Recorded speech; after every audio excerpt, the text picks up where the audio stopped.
Yes, sir. What's up, brother? What's good, man? My guy, man. We here with King Jahsh Yes, sir. to talk about Thank You, Mr. Oakland. Thank you. The EP that's coming out.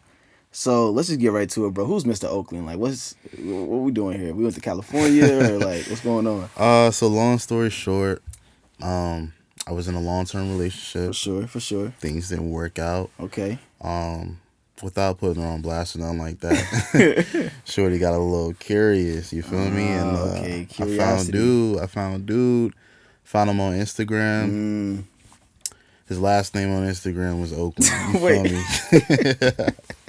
So you named the EP after okay. So basically I was on the phone with her. Yeah. And we were having a conversation and I was just like, I wasn't enjoying the conversation we were having. Yeah. So I was like, I'm going to go make a song called Thank You, Mr. Oakland, because now I get all these opportunities. You know what I'm saying? I'm living right now. I got all these opportunities going on. So I'm going to go do that. And she was like, I mean, his real government name isn't even Oakland. And I was just like, that's what you worried about? Right. I was like, you missing so the whole I hung point. up. I got off the phone. Yeah. And I like, no joke. Yeah. I got off the phone. I made all these songs that same day. All except for one. And I recorded them all the same day, bro. In order. Yeah. The same track order. So, yeah. Yeah, bro. I mean, so you feel like this is the toxic season, kind of coming off of some toxic energy. That's where you at right now. Yeah. I'm a little toxic. Yeah, just a little toxic. Just a little bit. I'm not mad at it, bro. And even the music, man. I mean, it's different than what we've heard from previous King Jahsh music. But I will say that, especially track number 2, brother. That's the joint, bro. And it feels like a Cali vibe. I know that it's the government name, but that feels like something I would play out in Oakland. For sure. So what's like the inspiration? Talk to me, not just from the lyrics perspective, because you're talking about the toxicity, but from the sonic perspective. Facts. How'd you get to that point? So for that one, I named it $222. Yeah. I won't go too much into the name, but it's basically about people hitting me up for money. Okay. Like, they act like money grows on trees. Can I get this? Can I get that? Can I get this? Can you hit me? Can I? Yeah. I'm just like, y'all act like money. I mean, technically it grows on trees, but right. I gotta go get the money. Yeah, you feel me? Yeah, and, exactly.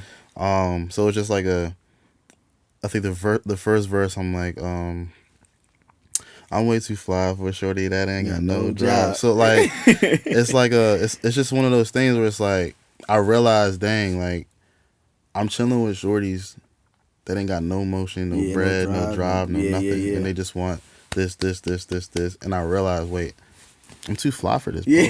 Like, what am I doing? Like, nah. So so I made that joint. It's pretty repetitive. It gets stuck in your head. That's why I like that one a lot. Yeah, man, you did your thing on that one for sure. Mm-hmm. Even on the second verse, you said something along the lines of, being broken is like I hit the lottery. Yeah. So like, or no, being single is like being I hit the lottery. Like a lottery. Yeah. Explain to me that lyric in particular, because I was listening to it and I was like, what's he mean by being single is like I hit the lottery? And I know you on that toxic time, but talk to me about that. So when I say being single is like I hit the lottery, basically, the way I'm living right now, everything is just like unexpected. Excuse me. Day to day, I'm just like, I wake up and I'm like, what's gonna happen today? What's gonna happen today? What's gonna happen tonight? What am I doing tomorrow? You know what I'm saying? So it's like every day I have an opportunity to do something different, and I don't have anybody to answer to. So if I gotta go to New York, for example, the On the Radar thing, I went to New York because I helped shoot for an artist, blew up a song on TikTok. They wanted us to be on the Radar. We went to New York, went on the Radar. 3 days later, I won't say where I had to go, but I had to go all the way at the bottom of the East Coast somewhere to shoot for another big artist. Yeah. And I know for a fact, if I was in a relationship, things like that aren't... Well, the relationship that I was in, it wasn't going to be possible. So, it's being single is like hitting the lottery. There's just... You're just playing the game and seeing what you get from it. So even though there was challenges, I'm sure it was like some heartbreak there. For sure. Yeah. Are you saying that this is like a blessing in disguise? Yes. Okay. Okay. I don't like to sleep alone though. But okay. As when it comes to like being an artist and wanting to fully dive into being an artist. Yeah. And having your time and your own money and not having it go anywhere else. Yeah. It is a blessing. Yeah, sure. I mean, you're definitely touching on something that at least from my perspective, can be challenging for a lot of up and coming artists who maybe are dating or married in a relationship, have kids. Yeah. Where you have to split your focus. Yep. So you feel like from your perspective, all of those things are distractions for where you're trying to be. If you really want to dive into it fully, those things definitely make it harder. Okay. Because you have to go to work for those things. You have to be able to provide. You have to be able to pay the bills. You got to be able to put food on the table. If it's just you focusing on you, it's so much different. Yeah. Because for me, I might feel hungry, but I can wait all day to eat that one meal. You know what I'm saying? Yeah. But if I have a girlfriend, it might be, what are we going to eat? Yeah. I'm hungry right now. I need to eat right now. Next thing you know, you eat out 2 times a day because she's hungry in the morning. Yeah. And she's hungry at night. Yeah. And then you're just eating because she's eating. It's just little things like that. So I do feel like it's definitely it can be a blessing for sure. Those things definitely get in the way sometimes. But a lot of people do know how to also manage those things. Right. I personally don't have the discipline to manage all those things and fully pursue like the music stuff. But now you also mentioned you don't like sleeping alone. Facts. So if you came across somebody who had the right perspective, could you see yourself getting back into, or are you just staying single right now? I'm definitely single right now. Okay. Big single. But I'm really not looking for like a partner right now. I'm more so focusing on like 6 months at a time, what I can get done in 6 months, and then the next 6 months. So if somebody comes along and stirs my stuff up to where it's like, oh, you got me. Maybe, but I'm not putting my music. That's not where you're at right now. I'm not putting nothing that I'm doing on the back burner anymore. Yeah, not that's right how it should now. be. I need to just focus. Yeah, so that's where I'm at right now. Yeah, and speaking on focus, I actually want to go back to the first song in the album, or the first song in the EP, Intrigued. Break down what that song is about. All right, so Intrigued, it's not a catchy one. It's just a straight, you know. Basically, first verse, I'm writing the verse from Mr. Oakland's perspective. Right. So he was intrigued with my shorty at the time. I'm loving your pose. I'm your number one fan. You treat me like a ghost. You know what I'm saying? Toxic. So like basically he I wrote it from his perspective. Because she gave him the energy and then she ghosted him. Right. They don't even whatever no more. So second verse is more so like someone I'm intrigued with. Somebody I saw on social media. She got like a fire clothing line. She cute. She be in the gym. She be cooking. You know what I'm saying? Wait a minute. I'm intrigued. You know what I'm saying? So his perspective, my perspective being intrigued by another jump. And then the third verse was like, I'm just being real. Like I was at one of the lowest points in my life. And I was very open about it with shorty.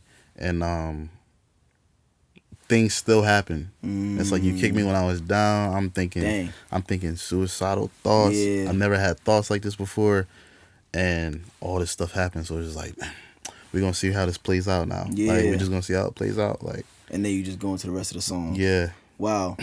Well, thank you for that transparency, bro. That's first and foremost. Secondly, now is I'm skipping around here, but then I go to the last song on the EP where you mention. You said hate like 10 different times. I hate you. So it makes me ask this question after everything you're saying. Are you good? Like, are you healed from the situation, or are you still kind of in that headspace? I will say this first and foremost. I did make the song when I did have a really strong hate for shorty. We had like a really bad we didn't really have a bad conversation. I just had a realization on some certain things. And I was just like, I don't like what happened. I don't rock with you. I don't want to talk to you. I don't want to see you. I don't want to hear from you. Yeah. I actually do feel like I hate you. I was like, I've never really hated someone before. Yeah. I don't carry hate in my system. But for the first time, I was just like, man, I really hate you. And I let her know that. Like, I actually do hate you. Yeah. And I took the distance. And that's the only song, actually, that I didn't make at the same time as all the other ones. This one, I made, like, a few weeks after. Yeah. And I had told her how I felt. And then she had her response. And I didn't really respond. I just turned the mic on. Yeah. And I just recorded that joint. And I was like, dang. Yeah. I felt kind of harsh. Yeah. But at the same time, I felt the release. You know what I'm saying? Real. So it's real. It's really therapy. It was very therapeutic. So yeah, that song was, it was definitely a little harsh. Yeah. But I'm not carrying the hate.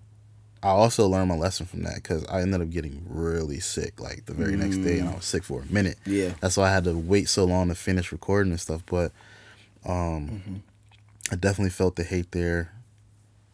But I do feel like as a person inside, I am like starting to heal a little bit. So good, bro. It's all about progress, man. It's day at a time. Thank you for sharing that. I think it's interesting too. The way you're talking about music is from a therapy perspective, a diary perspective, getting everything out. How often does what you're going through in real life or your relationships play into what you put on the mic? Honestly, that's like it's an interesting question because like my mind, it works kind of different. Okay. Like a lot of the songs I make are not even songs it's not even stuff that I've been through. Yeah. It's just like I'm putting myself in another perspective, trying something out. Somebody might tell me a story. I turn their story into a song. A lot of the songs I made when I was together and in love were heartbreak, I'm getting cheated on, I'm getting left songs, but none of that was happening to me. So for the most part, when it comes to my relationship and being in songs, I kind of keep the relationships separate from the music. I'm really like private in that area. But every now and then I would get like an influence based on what I felt at the time. So it's like a 50-50. 50-50. Really. Yeah. That's the way what you just said is interesting though. So this is one of the, I won't say the first time, but one of the few times that you've actually let your real life push forward into what you deliver to your audience. Yeah, for sure. Okay, yeah, that's 100%, interesting. Yeah. Yeah. So did you feel like the heartbreak made you just want to be more real with your people? Honestly, I didn't really think about it. Okay. I just literally did Just let it happen. I was honestly trying to avoid making music at the time because I didn't want to make anything toxic. I didn't want to be transparent. I didn't really want nobody to know what I was going through. You know, that type of stuff is like, it's embarrassing. Yeah. We all got a little ego. You know what I'm saying? So it's like, dang, King Jahsh glasses. Yeah. You know what I'm saying? But I was just like, you know what? Let me just do it for once. Yeah. And let me just be a little transparent. Let me just make these songs. Let me just get them out. Get this therapy over with. Yeah. And then move forward. You know what I'm saying? So that's good, bro. That's what I did. Man, I think it landed, bro. Like, you know, I've heard the project before this interview, and it slaps, man. Especially $222. I'm going back to it, man. That's a slapper, bro. And it came from honesty and transparency. So, man, please keep diving into that. I pray that more good music comes from it. For sure. Absolutely, man. What do you want your audience to take away from this project? Right, we talked about it being a little different. What do you want them to receive from it? So the project is really short. It's straight to the point, really repetitive. I did that purposely because I want you to be sitting here and humming it. Yeah. You don't have to know the words. If you hear it, you're gonna hum it. There's 4 out of 6 songs are like that. Yeah. There's a part on 4 out of 6 songs where it's like you're gonna randomly hum it. Yeah. And it's just like I don't know how to explain without going too much into detail. Sure. No witchcraft things or anything like that. But it's definitely repetitive and straight to the point. The whole project is probably like 13, 14 minutes, 6 songs. And then a lot of the project, like the extra time is just the beats fading out and stuff. So like, it's really short and straight to the point. You can play it on the way to work. Yep. On the way to the gym, on the way to grab some food real quick. Like that little 14, 15 minutes is quick. So it's just quick, straight to the point, good music that you could play over and over again. Yeah. Can we expect more of this in future projects? Future projects are different. Okay. But we never know what may happen or what may inspire what. Yeah. A lot of the songs that, like I said, I have so many songs recorded that I do have plans for. Right. None of this was planned out. You feel me? Yeah. So I had plans for certain releases in certain times of this year. This is just extra before all the other stuff. So the other stuff doesn't sound like this like at all, but it's still cool. Yeah. Well, I'm glad we got this portion, this timeline, this reality when it came to King Jahsh and his music. Thank you for sharing, bro.